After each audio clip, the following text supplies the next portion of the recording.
예, 안녕하십니까. 예, 반갑습니다. 교회 소식 전해드리겠습니다. 오늘도 우리 교회에 방문하신 분들을 주의 이름으로 또 환영합니다. 또 예배 드리는데 또 힘써 주시기 바랍니다. 특별히 항종 직분자들은 모든 예배에 꼭 모범을 보여주시기 바랍니다. 오늘 주일은 또 성령 강림 주일 세 번째 주일 예배로 드리게 되겠습니다. 생명의 삶 큐티 7월회가 일찍 나왔습니다. 구독하신 분들은 빠짐없이 꼭 받아가시기를 바랍니다. 뒤편에 있습니다. 그리고 또 1년 또 생명의 삶 큐티 또 신청하실 분들은 오늘까지 우광진 목사님 앞으로 꼭 신청해 주시기를 바랍니다. 우리 전도대 이번 주 토요일 푸른 초장 10시에 모여서 전도 활동하겠습니다. 또 성계의 원래가 다음 주 마지막 주에 있습니다. 또 당회가 다음 주일 오후에 있습니다. 우리 소은자 지사님 지난주 또 수요일에 또 별시하셨습니다. 우리 교회에서 수요일 저녁에 장례식을 했습니다. 오늘 그 소은자 지사님의 딸이 되는 이영숙 지사님이 우리 교회에 감사하는 마음으로 떡을 또 준비했습니다. 가실 때 하나씩 다 받아가시길 바랍니다. 기도 제목 계속 기도해 주시고 또 목회 계획도 참고해 주시길 바랍니다. 교회 소식 이상입니다. 이제 우리 다 같이 일어서서 격렬한 마음으로 또 하나님 앞에 예배를 드리겠습니다.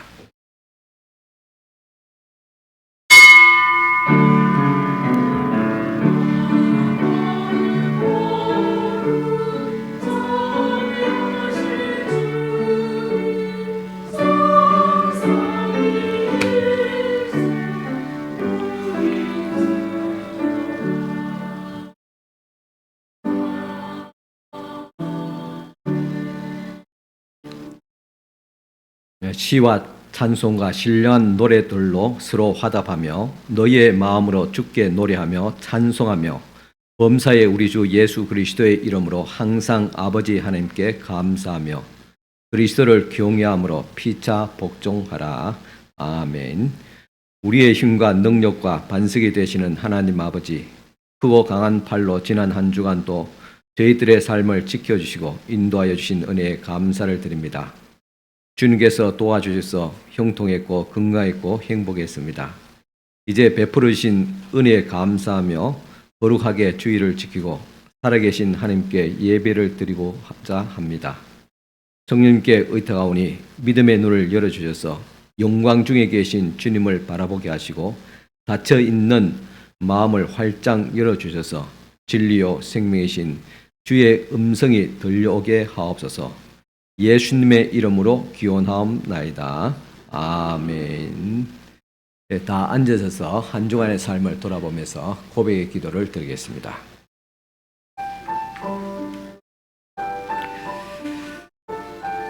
십자가의 은혜로 우리를 구원하여 주신 주님, 이 시간 보혈이 흐르고 있는 십자가 밑에 나와 우리의 모든 죄를 씻어내기 위하여 회개의 기도를 드립니다.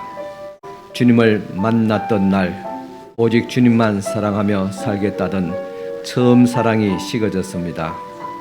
순수했던 기도는 욕심에 물들었고 열정 어린 봉사도 차갑게 식어졌습니다.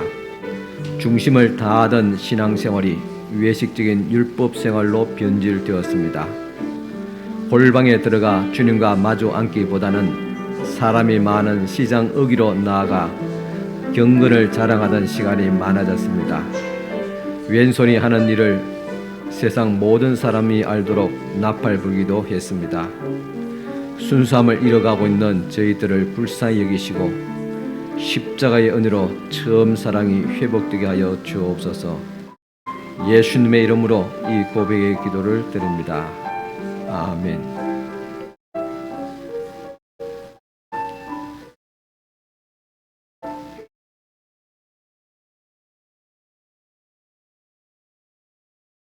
너희가 전에는 백성이 아니더니 이제는 하나님의 백성이요 전에는 긍휼을 얻지 못하였더니 이제는 긍휼을 얻는 자니라. 아멘. 자, 교동문, 우리 다 같이 10번 교동문 다 같이 교독하시겠습니다. 10번 교동문입니다. 찬송가 뒤편에 있습니다.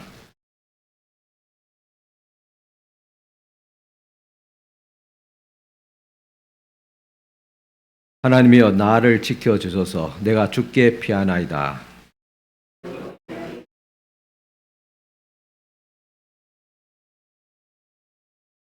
땅에 있는 성도들은 존귀한 자들이니 나의 모든 즐거움이 그들에게 있도다.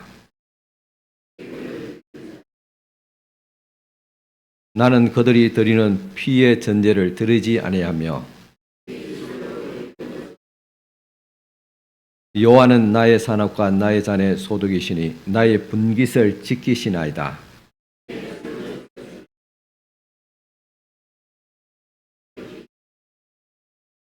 나를 훈계하신 여호와를 송축할지라. 내가 여호와를 항상 내 앞에 모시며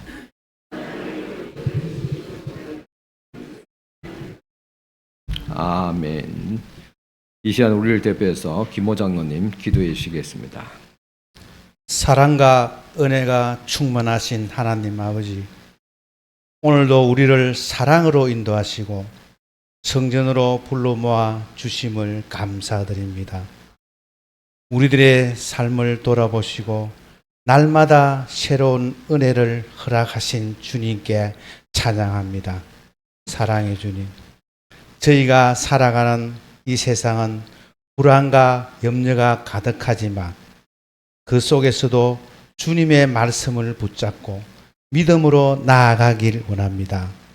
우리들의 마음이 흔들리지 않는 굳건한 믿음을 허락하여 주시고 주님의 뜻을 깨달아 순종하는 믿음을 주시옵고 정직한 영을 허락하여 주시옵소서. 주님, 우리의 가정과 교회를 주님의 사랑으로 붙잡아 주시고 서로를 더욱 아끼고 섬기며 하나 되는 공동체가 되게 하시고 특별히 약하고 소외된 자를 돌아보시고 고통 중에 있는 성도님들에게 위로와 소망을 주시며 병상에서 요양 중인 분들에게 치유의 은사를 베풀어 주시옵소서. 이 나라와 이 민족을 위하여 기도합니다. 주님께서 이 땅을 다스려 주시고 새로이 선출된 대통령을 비롯하여 지도자들에게 지혜와 공의를 허락하시며 정의와 평화가 강물처럼 흐르는 이 나라 되게 하여 주시옵소서. 세계 곳곳에 전쟁과 이상기후로 말미암아 어려움을 겪고 있는 이들에게 주님의 사랑과 편안히 지내도록 도와주시옵소서.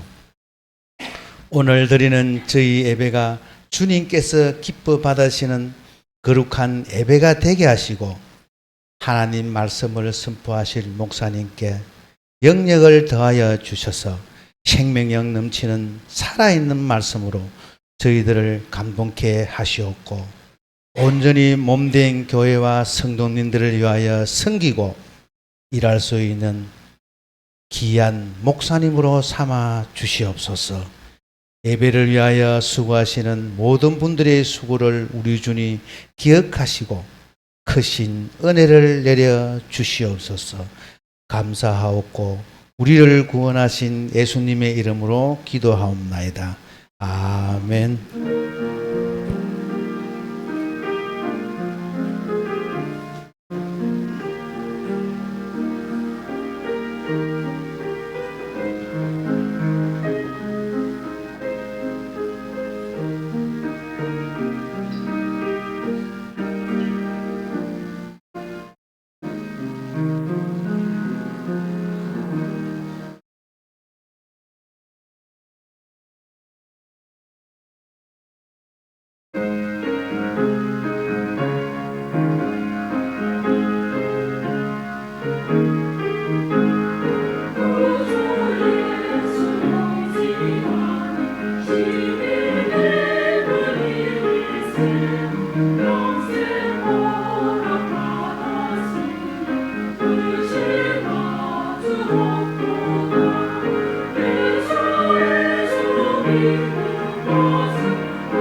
예, 감사합니다. 오늘 오후 찬양 예배 때 그 말씀의 주제가 믿음으로 살았습니까? 라는 주제인데 찬양 또 믿음 더욱 주셔서 또 미리 또 말씀을 또 찬양을 또 들어주셨습니다. 감사합니다.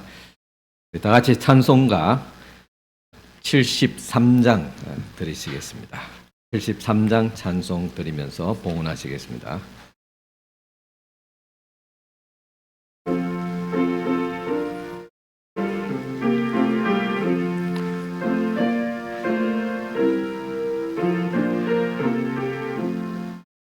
내 눈으로 두루 살피니 사랑이라 알도 없는 구원 어디서 오나 어디서 하늘과 땅을 지은 여호와 날 도와주심 확실하도다. 주께서 나의 가는 곳마다 지키시며 졸지도 않고 깨어 있어서 널 지키네. 이스라엘을 지키시느니 날씨도 않고 살펴주시네. 여호와 나의 보좌시니 널 지키며 오른팔 들어 보호하시고 그늘대네. 낮에는 해가 상치 못하며 또 밤에 달이 해치 못하네. 여호와 나의 영혼 지키사 돌보시며 내 모든 죄를 사해 주시고 널 지키네. 이제로부터 영원 무궁히 주 나의 출입 지켜주시리. 아멘.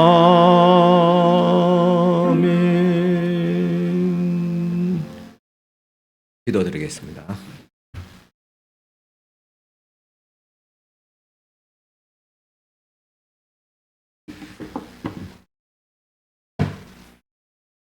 (11조) 예물입니다. 오천수 권사님 들었습니다. 김호 장님 들었습니다. 김다영 전 들었습니다. 김정필 목사 들었습니다. 임연옥 권사님 들었습니다. 또 무명으로 또 들었습니다. 하나님 아버지, 이 시간 주님 앞에 귀한 또 11조 예물 올려드립니다. 이 손길을 주께서 기뻐 받아주시고 드린 손길들마다 하나님께서 복을 다하시되 약속한 대로 믿음의 복을, 건강의 복을, 물질의 복까지도 다하여 주시옵기를 바라옵나이다. 그것을 들었음에 모든 물질 생활에서 손실이 없도록 하옵시고 또 풍성한 복을 다하여 주시옵기를 바라옵나이다. 또 주님 앞에 장례를 드리고 감사하며 또 하나님 은혜에 감사하며 또 범사에도 감사드리며 또 주님 앞에 감사의 예물들 주님 앞에 올려드립니다. 주께서 이 손길들을 기억하여 주시고 또 축복하여 주시옵기를 원합니다. 너 감사한 대로 감사하는 일들이 더 넘쳐날 수 있도록 주께서 복을 다하시고 또 육신의 약한 자 병든 자는 치료하여 주옵시고 궁핍한 자는 채워주시고 또 어려움이 있는 또 기도의 제목이 있는 성도들의 간구와 또 소원을 들어주시옵기를 간절히 바라옵나이다. 또 주일에 헌금을 드리며 성교 구제 장학 건축 예물로 주님 앞에 또 올려드립니다. 이 모든 아름다운 예물들을 주님께서 기쁘게 받아주시고 복을 다하시되 믿음의 복을, 건강의 복을, 또 물질의 복까지도 더하여 주시옵소서. 예수님 이름으로 축복하며 기도드리옵나이다. 아멘. 이 시간 주신 하나님의 말씀 봉독해 드리겠습니다. 말씀은 호세아서 6장 1절에서 3절까지 말씀 되겠습니다. 호세아서 6장 1절에서 3절입니다.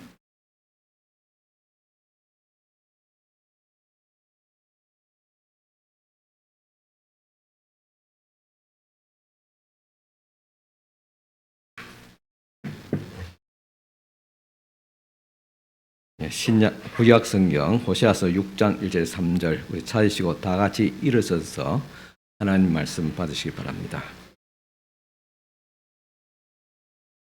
오라 우리가 여호와께로 돌아가자. 여호와께서 우리를 찢으셨으나 도로 낫게 하실 것이요 우리를 치셨으나 사며 주실 것임이라. 여호와께서 이틀 후에 우리를 살리시며 셋째 날에 우리를 일으키시리니 우리가 그의 앞에서 살리라. 그러므로 우리가 여호와를 알자. 힘써 여호와를 알자. 그의 나타나심은 새벽빛 같이 어김없나니 비와 같이 땅을 적시는 늦은 비와 같이 우리에게 임하시리라 하니라. 아멘. 앉아있으시 바랍니다.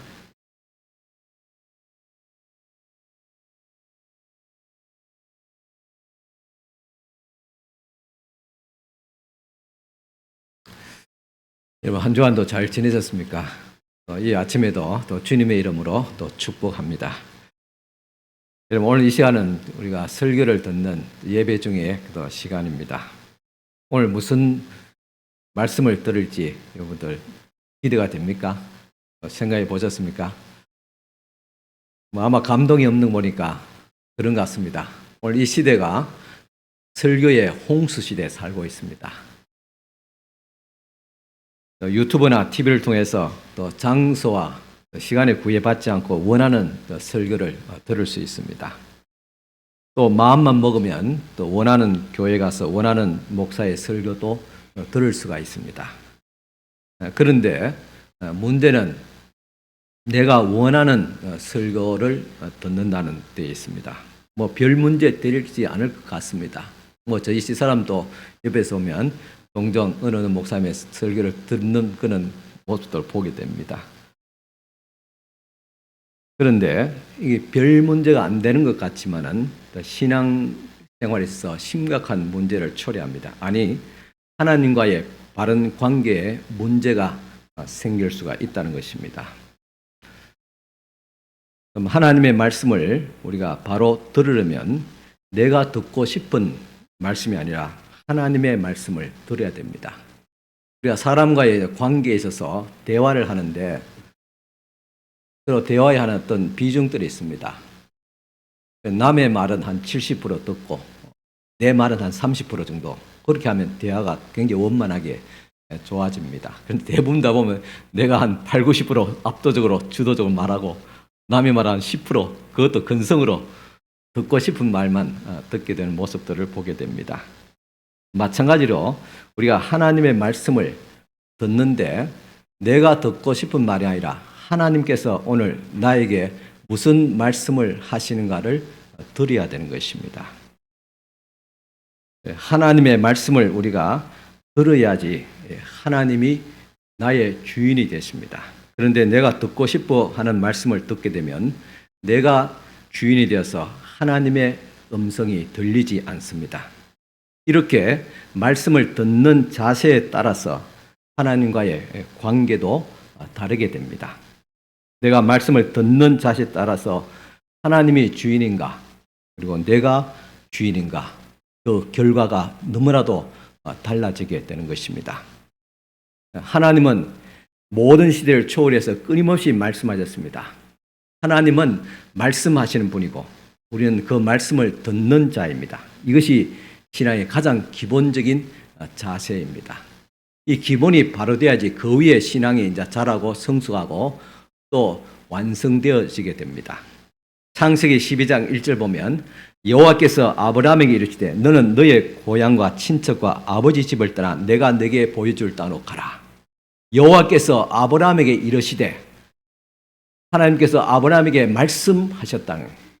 예레미야서 1장 2절 보면 아몬의 아들 유다 왕 요시아가 다스린 지 13년에 여호와의 말씀이 에레미야에게 임하니라. 하나님의 말씀이 에레미야에게 임했다. 요나서 1장 1절 보면 여호와의 말씀이 아미떼의 아들 요나에게 임하니라 하겠습니다. 이와 같이 여러분도 성경을 읽게 되면 하나님은 계속 우리에게 말씀합니다. 선지자를 통해서 말씀하고 왕을 통해서 말씀하고 시인을 통해서 말씀하고 이와 같이 하나님께서 말씀하시는 그 말씀을 들을 때 우리는 비로소 하나님을 바로 알 수가 있습니다. 오늘 우리가 믿는 하나님은 어떤 분인가?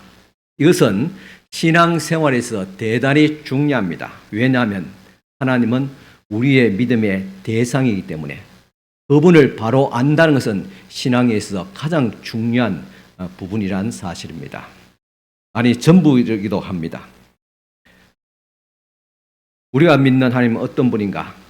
그것을 아는 것이 바로 우리의 신앙에 중요하고 그리고 왜냐하면 하나님은 우리의 믿음의 대상이 되기 때문입니다. 그런데 오늘 우리가 알고 싶어하는 그런 하나님은 어떤 하나님입니까? 자비로우시며 사랑이 풍부하시고 위로하시고 용서하시고 치유하시는 하나님. 모든 것을 아시지만은 나의 사생활은 간섭하지 않는 하나님. 자비가 많으시지만은 벌하지 않는 그런 하나님. 언제나 풍수한 은혜를 우리에게 주시지만은 우리의 사생활은 간섭하지 않는 하나님. 아마 이런 하나님을 우리가 바라는 것이 아닐까 그런 생각을 해봅니다. 그런 하나님을 만나기를 원하고 그런 설교를 듣기를 원하고 그런 설교를 골라서 듣기를 원할 것입니다. 그렇지만은 우리는 단지 바라는 것이 하나님이 아니라 하나님이 어떤 분이신가를 관심을 가져야 됩니다. 왜냐하면 내가 바라는 하나님과 그리고 성경이 계시하는 그 하나님과는 상당한 그런 차이가 있을 수 있습니다. 그것은 어쩔 수 없어요. 사람은 자기가 듣고 싶은 말을 듣고 싶어 합니다. 자기가 원하는 말을 듣고 싶고 자기가 원하는 사람을 만나고 싶어 합니다. 그렇게 편중된 성향을 가지기 때문에 하나님과의 관계도 이런 모습들이 나타날 수 있다는 것입니다. 그래서 우리가 하나님을 바로 알기 위해서는 하나님이 말씀하신 것을 듣기 위해서는 지난번에도 몇 번 말씀드렸지만 매일 기도하면서 정기적으로 성경을 순서대로 하나님을 말씀을 계속 묵상해야 됩니다.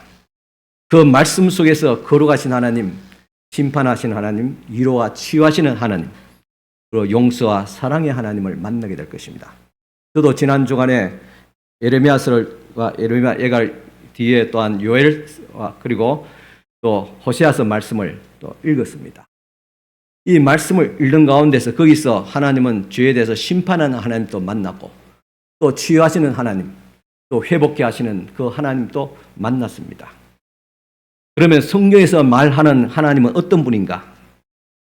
지난 주일에 여러분들에게 하나님을 아십니까? 라는 제목으로 하나님께 대해서 그 품성, 속성에 대해서 몇 가지 말씀을 들었지만은 우리가 설교 한 30분 또한 듣는 것으로 하나님을 다 안다고 할 수는 없습니다. 그것은 어떻게 보면 교만이라고 할 수 있죠.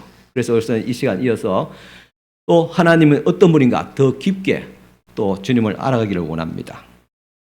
먼저 하나님은 세상을 창조하시고 역사를 주관하시는 하나님이십니다. 하나님은 세상을 창조하실 뿐만 아니라 그 창조하신 세상을 계속 다스리시고 또 모든 필요한 것들을 항상 공급하시는 하나님. 생명도 공급하시고 은혜도 공급하시고 용기와 믿음도 공급하시고 우리의 모든 필요한 것들 일상생활 필요한 것도 날마다 공급하시는 하나님이십니다.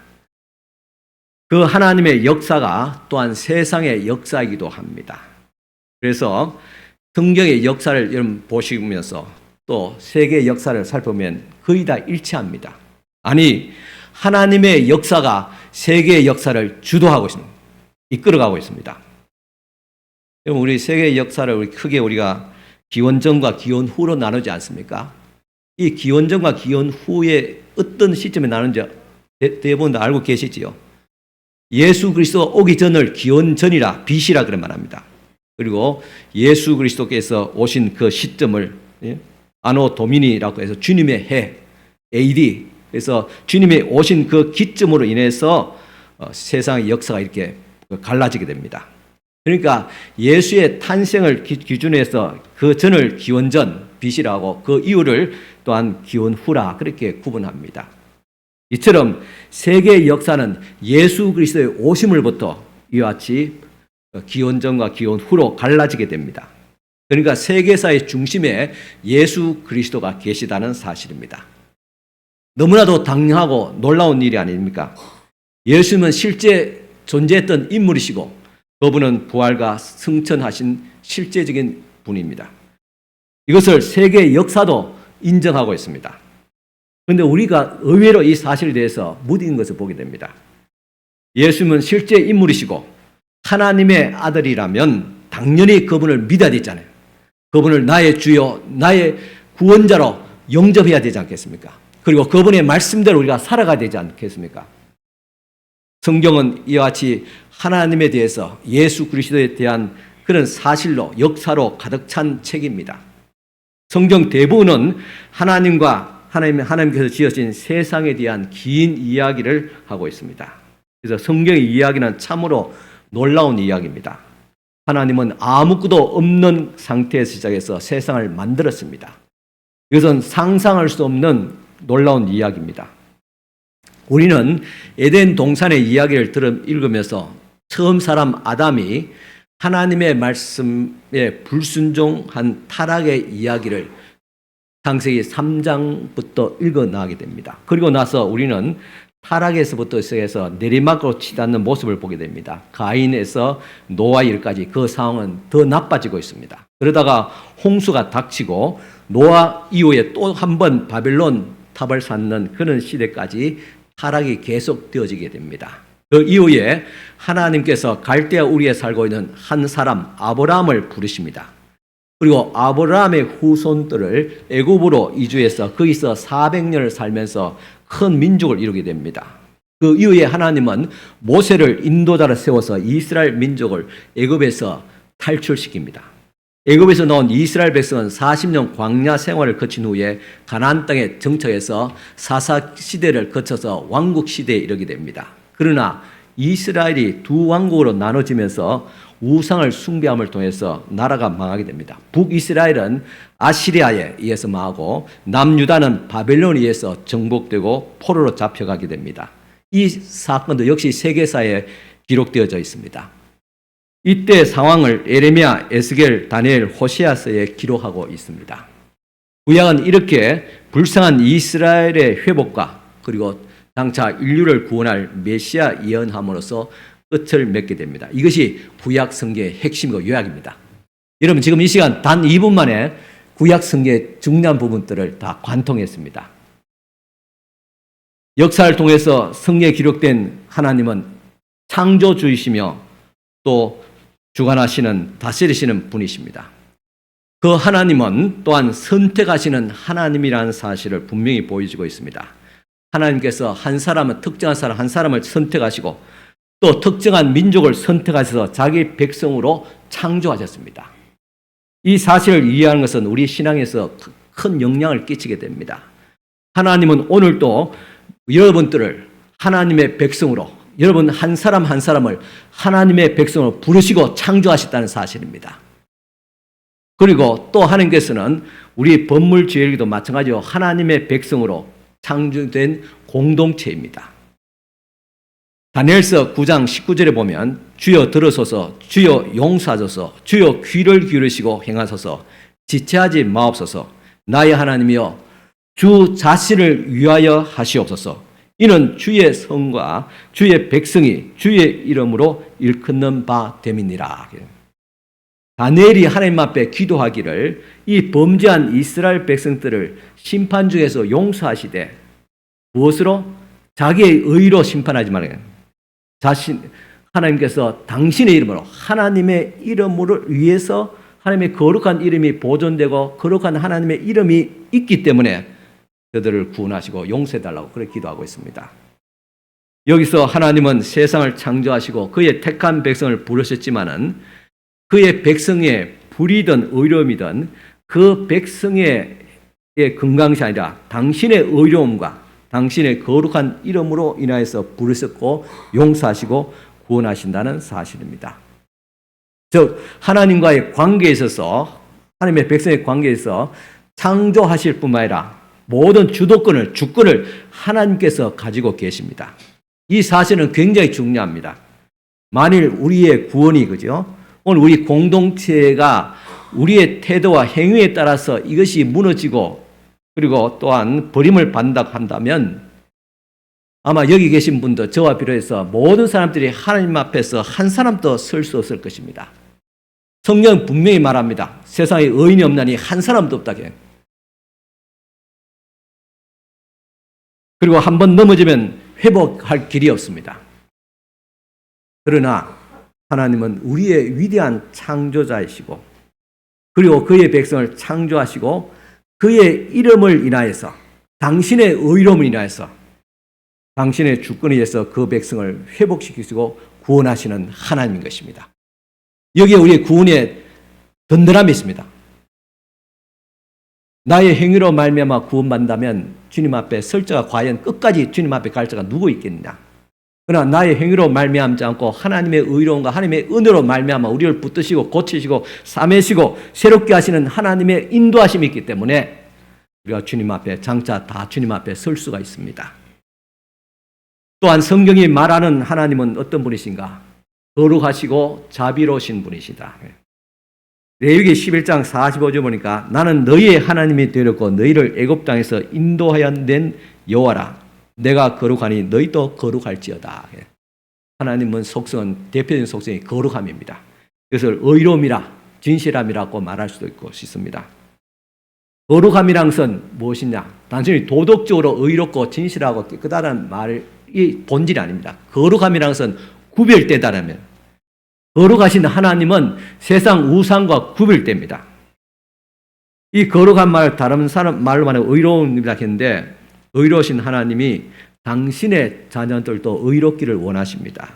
그러나 한 가지 문제는 오늘 우리 인간은 의롭지도 거룩하지도 못합니다. 여기에 하나님의 고민이 있습니다. 의로우신 하나님은 죄인을 반드시 심판하셔야 되는데 반면에 자비로우신 하나님은 구원을 해야 됩니다. 이렇게 하나님 안에서 의로움과 자비로움이 어떻게 공존할 수 있을까? 어떻게 죄인된 우리에게 자비로우시면서도 의로움을 나타낼 수 있을까? 이것이 기가 막힌 신비입니다. 출애굽기 34장 6절 7절 보면 여호와께서 그의 앞으로 지나시며 선포하시되 여호와라 여호와라 자비롭고 은혜롭고 노하기를 더디하고 인자와 진실이 많은 하나님이라고 당신을 소개합니다. 그러면서 인자를 천대까지 베풀고 그러나 악과 과실과 죄를 용서하리라. 그러나 벌을 면제하지 아니하시고 하나님의 인자가 풍성하시고 그 인자가 선에 대해서는 천대까지 선을 베푸지만 인자가 하지만은 악과 과실에 대해서는 용서하시지만은 그러나 그 벌을 면제하지 않는다. 그리고 아버지의 악행을 자손 3, 4대까지 보응하리라. 그렇게 말씀하고 있습니다. 이 말은 하나님의 자비는 크고 그 벌은 작다는 말입니다. 여기서 하나님의 본심을 보여주고 있습니다. 하나님이 만일 우리가 지은 죄대로 다 처벌하신다면 한 사람도 하나님 앞에 설 적 없을 줄 압니다. 하나님의 자비를 많이 받기 때문에 죄 짓고도 하나님 앞에 나갈 수 있습니다. 이스라엘이 범죄했을 때 하나님께서 심판하셨습니다. 하지만은 하나님은 그의 백성들을 잘 알고 있었습니다. 그리고 그들이 잘못했습니다 하고 고백하면서 주님 앞에 돌아오기를 원합니다. 그러면 매를 상처를 받았지만은 다시 싸매시고 고쳐주신다는 것이 오늘 본문의 말씀입니다. 의로우신 하나님은 죄를 반드시 벌하셔야만 하는데 자비로우신 하나님은 용서하시고 구원하시기를 원하는데 문제는 그러면 인간이 지은 죄를 어떻게 하냐? 내가 지은 죄는 어떻게 하느냐는 그냥 없다고 말하면 됩니까? 아버지 용서해 주세요 하고 그렇게 고백하면 됩니까? 그 벌은 죄에 대한 벌은 그는 엄연히 남아 있습니다. 그래서 그 벌을 면제하지 아니하시고 그렇게 주님께서 말씀했던 것입니다. 그러면 그 벌을 면제하시고 그 벌대로 처분한다면 어떻게 될 것인가? 이것이 하나님의 고민이었습니다. 그 가운데서 하나님은 인간을 구원하시고 그 죄는 면제하지 않게 해서 죄는 벌하기 위해서 누구를 보냈냐? 그 아들 예수님을 이 땅에 보내셨습니다. 그분은 우리 대신 아니 내 대신 면제되지 않는 그 죄의 심판을 받으시고 희생을 하셨습니다. 이것이 하나님의 자비입니다. 요한일서 4장 10절 보면 사랑은 여기 있으니 우리가 하나님을 사랑한 것이 아니요 하나님이 우리를 사랑하사 우리 죄를 속하기 위해서 화목제물로 그 아들을 보내셨다. 하나님께서 우리 죄를 면제하기 위해서 그 아들 예수님을 화목제물로 속죄제물로 보내셨다고 했습니다. 이것이 하나님의 사랑인 것입니다.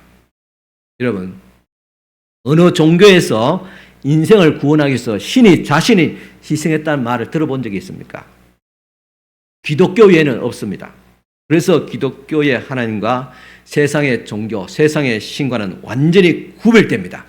이것이 바로 거룩 구별되다는 말입니다.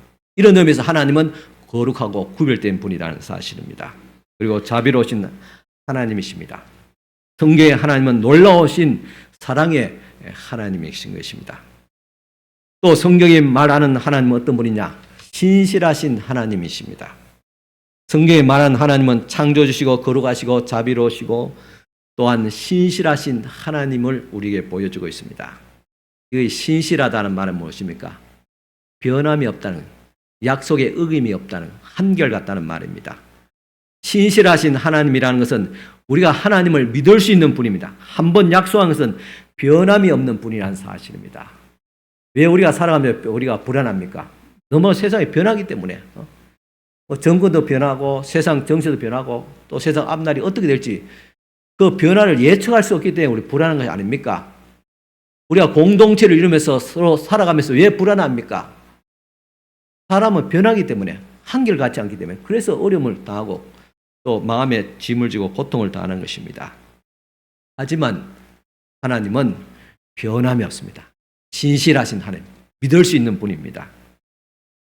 사무엘상 15장 29절 보면 이스라엘의 지존자는 거짓이나 변개함이 없으시니 그는 사람이 아니시므로 결코 변개하지 않으심이니이다 하니라고 했습니다. 하나님의 신실하심은 아담과 하와가 에덴에서 범죄하실 때부터 구원하시기로 그 약속하신 것을 반드시 지키시는 하나님이십니다. 여기서 신실하다는 말은 그냥 저분은 정지하고 변하지 않는다. 그런 태도를 그것이 또 물론 중요하지만은 내용이 있는 신실함이다. 내용이 있는 신실함. 약속이 있는 신실함. 그 약속이 무엇이냐? 아담이 이후로 타락한 인생을 구원하기를 원하시고 구원하기를 행동하시는 그 신실한 약속을 이루시는 하나님이시라는 사실입니다. 창세기 3장 15절 보면 내가 너로 여자와 원수가 되게 하고 너 후손도 여자의 후손과 원수가 되게 하리니 여자의 후손은 내 머리를 상하게 할 것이요 너는 그의 발꿈치를 상하게 할 것이니라 하시고 계십니다. 이 말씀은 아담이 사탄의 유혹을 받아서 범죄했을 때 하나님이 사탄에게 한 말입니다. 여자의 후손 즉 예수 그리스도께서 이 사탄의 머리를 결정적으로 치명상을 입혀 죽이게 될 상하게 할 것이다. 그러나 사탄은 예수의 발꿈치를 무는 정도로 그 상처를 미약하다는 거죠. 그리고 사탄을 완전히 멸하시고 인류를 구원하시리란 이 약속, 이것이 바로 하나님의 신실하심의 내용입니다. 하나님은 이 약속을 지키기 위해서 노아를 불러서 방주를 짓게 하시고 아브라함을 불러서 믿음의 조상이 되게 하시고 이스라엘 민족을 택하여서 선민이 되게 하시고 그리고 이스라엘 남은 자에게 메시아 예수 그리스도가 나게 했습니다. 예수님은 우리를 구원하시기 위해서 십자가에서 못 박아 죽으시고 마귀 권세를 멸했습니다. 그리고 부활하셔서 우리가 있을 곳을 예배하러 하늘로 올라가셨습니다. 그리고 때가 되면 이제 내려와서 우리 백성들을 주님의 나라로 다 데리고 가신다고 했습니다. 이런 휴거 재림이 앞으로 남아 있습니다. 이렇게 우리를 구원하시기로 약속하신 하나님은 신실하게 그 약속을 반드시 이루시고 또 이루시게 됩니다. 그런데 문제는 오늘 우리 자신들이 신실하지 못하다는 사실입니다. 한결같이 못하다는 사실입니다. 믿음도 한결같이 못합니다. 우리의 마음도 신실하지 못합니다. 그런 신실하지 못한 우리가 어떻게 구원받을 수 있을까? 심히 의문스럽습니다. 지난 주일에 제가 하나님과의 관계에 있어서 평행 진리란 말을 설명한 적이 있습니다. 이는 진리가 진리 되기 위해서는 진리와 함께 해야 된다는 말입니다. 하나님은 주권자이신 하나님이시만은 그 하나님과 하나님의 우리의 주인 되기 위해서는 그 주권을 인정하고 순종해야 되는 사람의 책임과 태도가 있어야 된다 그랬습니다. 그 책임을 태도라 그래 말했습니다. 마찬가지로 하나님은 신실한 분이시만 그분과 함께 가기 위해서는 우리도 신실해야 되는데 그런데 안타깝게도 우리 마음에는 그 신실함이 없습니다. 오히려 우리의 마음은 듣기를 싫어하고 거역하고 사납고 폐역합니다. 어떻게 합니까? 하나님 말씀 주목하시 바랍니다. 에스겔서 36장 26절 27절입니다. 또 새 영을 너희 속에 두고 새 마음을 너희에게 주되 너희 육신에서 굳은 마음을 제거하고 부드러운 마음을 줄 것이며 또 내 영을 너희 속에 두어 너희로 내 율례를 행하게 하리니 너희가 내 규례를 지켜 행할지라 하겠습니다. 여러분 지금 제가 말씀을 인용하는데 이 말씀들은 그동안 제가 묵상하고 또 여러분들에게 날마다 아침마다 올린 그 말씀들입니다. 말씀 가운데 지금 이 이야기를 하고 있습니다. 이 에스겔서는 타락한 이스라엘 백성들을 하나님께서 심판하시고 그리고 포로 잡아갔지만은 그러나 하나님께서 다시 저들의 마음에 패역한 저들 마음에 새 영을 주신다. 성령을 주셔서 굳은 마음을 부드럽게 하시고 하나님의 음성을 들을 수 있게 하고 그리고 더 나아가서 하나님의 말씀을 지켜 행하게 하였더라 하겠습니다. 바로 성령께서 우리 마음에 임재하시고 돌 같은 우리의 마음을 부드럽게 하시며 오늘 우리들도 하나님의 말씀에 순종하며 신실하신 하나님의 말씀대로 살게 하신다는 사실입니다. 그래서 여러분들 기도하고 말씀을 묵상할 뿐만 아니라 날마다 성령으로 충만하기를 기도해야 됩니다. 그래야지 신실하신 하나님과 동행하며 신실하신 하나님의 그 약속과 축복을 받을 수가 있는 것입니다. 그리고 또 하나님은 어떤 분이냐? 마지막으로 하나님은 주권을 가지고 계신 분입니다. 주권이라는 것은 하나님께서 창조주이시고 통치자요 섭리자로서 모든 것을 자신의 뜻과 목적을 따라서 다스리시며 그 어떤 것도 하나님의 뜻을 거스를 수가 없다는 말입니다. 이는 성경 전체에 걸쳐서 강조되는 교리 중에 하나입니다. 여러분 이 주권을 말할 때 여러분 어떻습니까? 느낌이? 하나님이 다스리고 통치자이시고 그분의 뜻대로 행하시고 그 어떤 것도 하나님의 뜻을 거스를 수 없다. 그 말할 때 여러분 느낌 어떻습니까? 아 그렇습니까? 맞습니다. 옳습니다. 100% 동조합니까?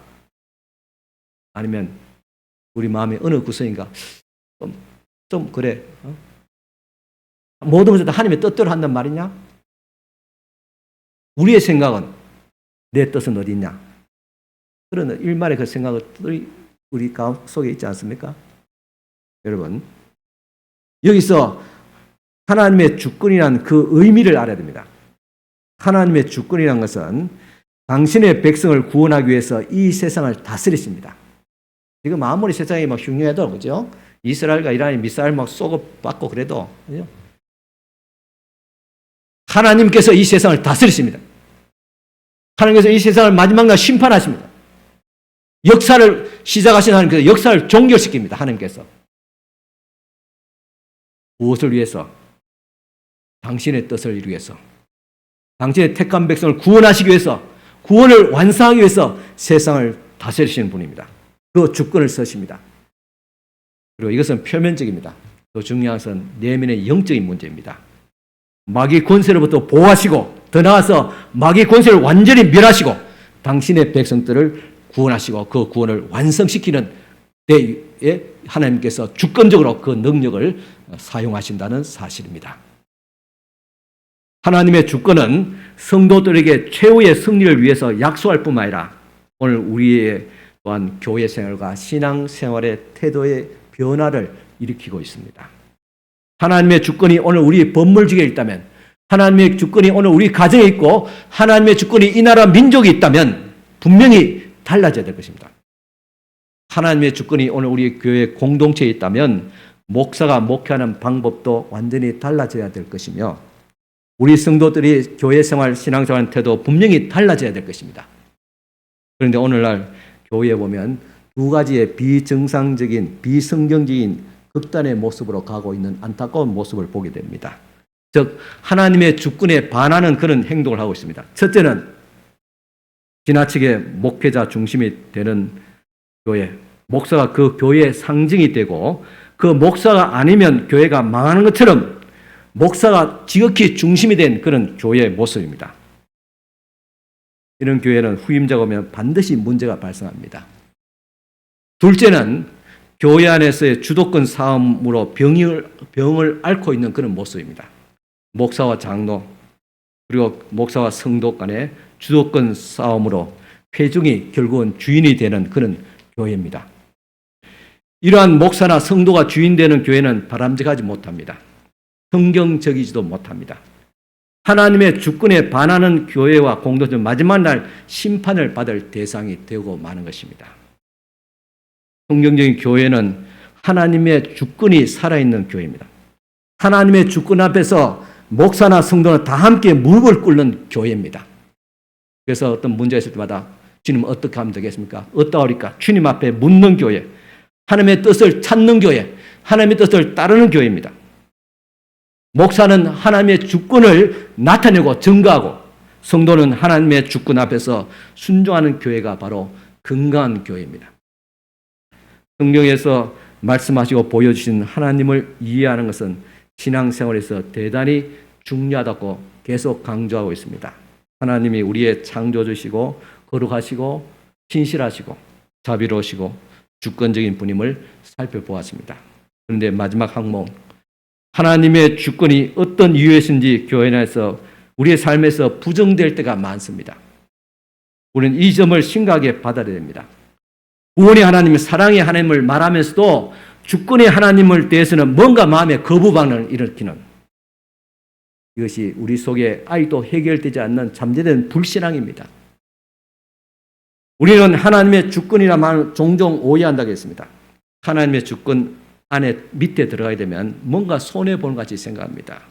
종이나 노예되는 것 같이 그렇게 생각합니다. 그것은 하나님의 주권에 대한 크게 잘못된 오해라고 앞에서 말씀드렸습니다.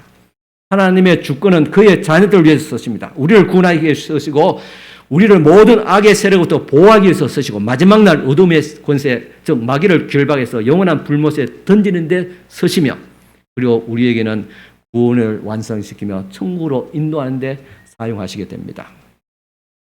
그리고 주권자인 하나님께서 그 자녀들을 위해서 예배하신 것은 우리가 상상할 수 없을 만큼 좋은 것입니다.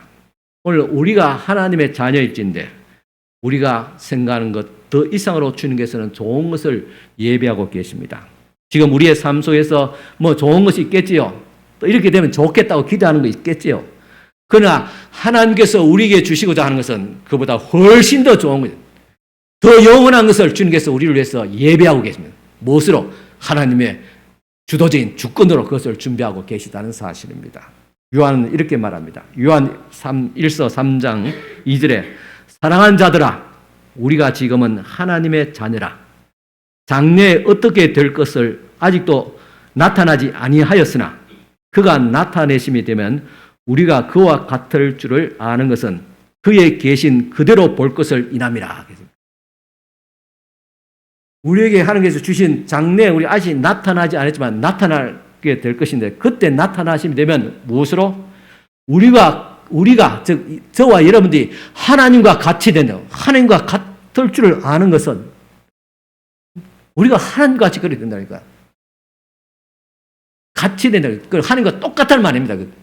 창세부터 마지막 주님 말 때까지 뭐 하나님과 똑같지 않습니다. 같이 된다. 거의 비슷하게 된다. 그것은 무엇을 아냐? 우리가 그의 계심을 그대로 볼 것을 인함이라.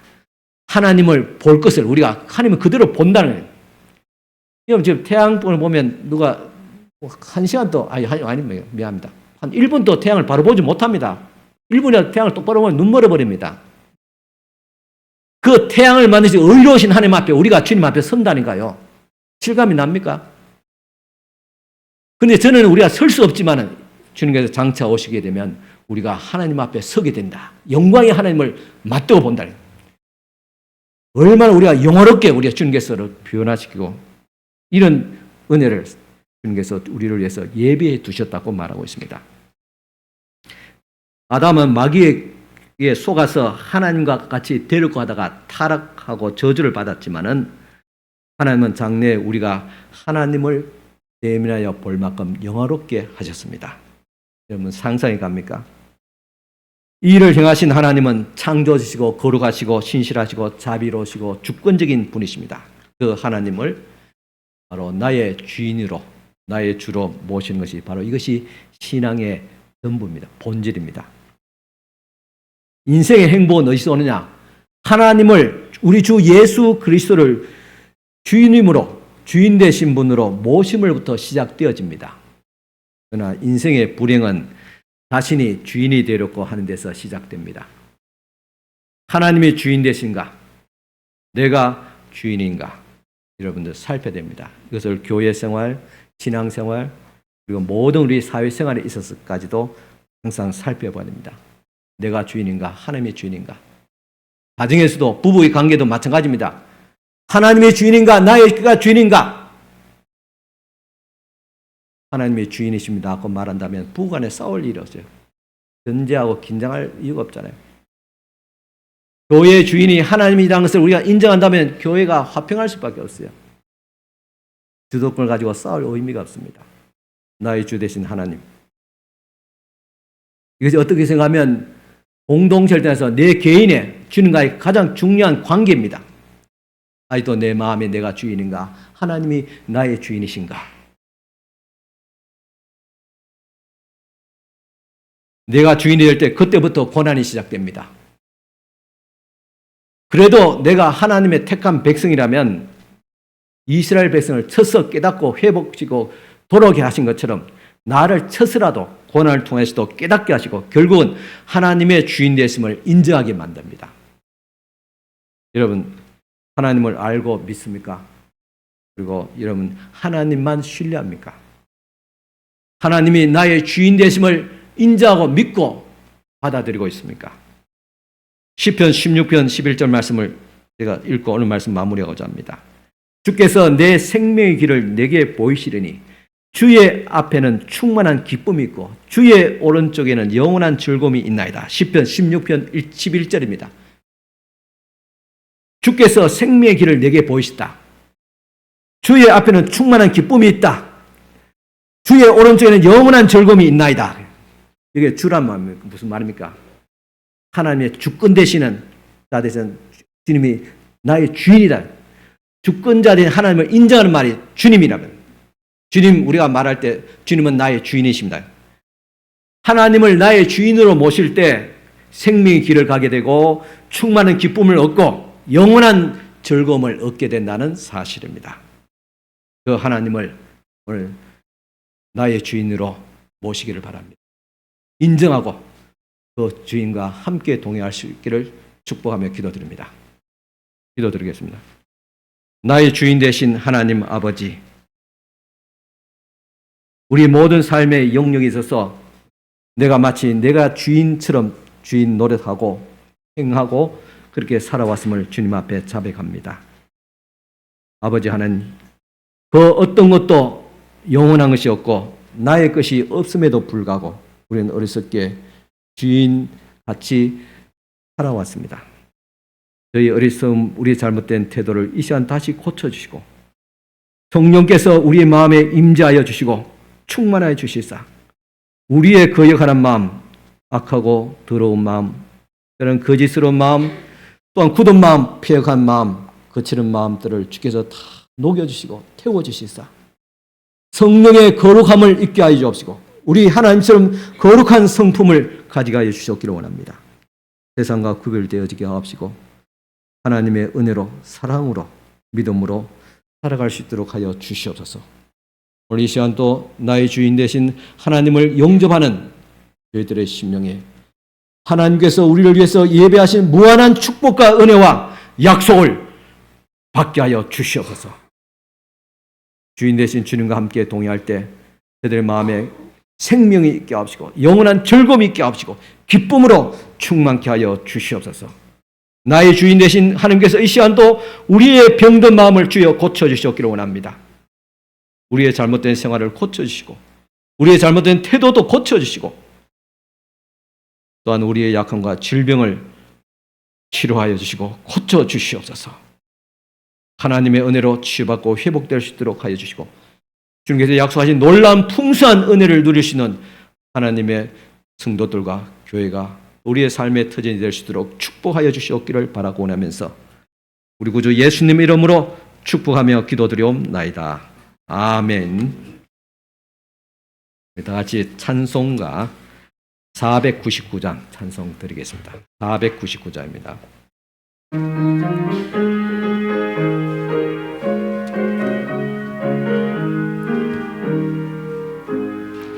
호감에 사는 백성들을 보라 수많은 심령 멸망하겠네. 누가 갈까 주의 복음 들고 생명을 구원하는 곳으로 강권세 주께 있으니 강권세 주께 있으니 너는 가서 주의 복음 전하라. 주가 너 항상 지키리라. 구원의 문은 넓게 열려서니 십자가 군병 일어나거라. 너희의 힘을 하나로 뭉쳐서 죄악의 쇠사슬을 끊어라. 강권세 주께 있으니 강권세 주께 있으니 너는 가서 주의 복음 전하라. 주가 너 항상 지키리라. 왜 너는 멸망길을 가르느냐. 주 음성 듣고 응답하여라. 널 구원하려 예수 죽었으니 생명의 참된 복을 전하라. 강권세 주께 있으니 강권세 주께 있으니 너는 가서 주의 복음 전하라. 주가 너 항상 지키리라. 온전한 만민 성리의 그날에 영광과 찬송 주께 드리네. 속죄함 입어 구원받았으니 기쁘게 할렐루야 부르세. 강권세 주께 있으니 강권세 주께 있으니 너는 가서 주의 복음 전하라. 주가 너 항상 지키리라. 아멘. 네, 일어서서 하나님 우리 축도 받으시길 바랍니다. 다 같이 기도드리겠습니다. 지금은 우리 주 예수 그리스도의 은혜와 하나님의 크신 사랑과 성령님의 감화교통 충만하신 은총이 나의 주 되신 하나님을 우리가 모시고 또 주님과 함께 평생 동행하기를 원하는 사랑하는 우리 모든 성도들 머리 위에 이 교회와 이 나라 민족과 우리의 자녀들 위해 지금부터 영원토록 함께 있을지어다. 아멘.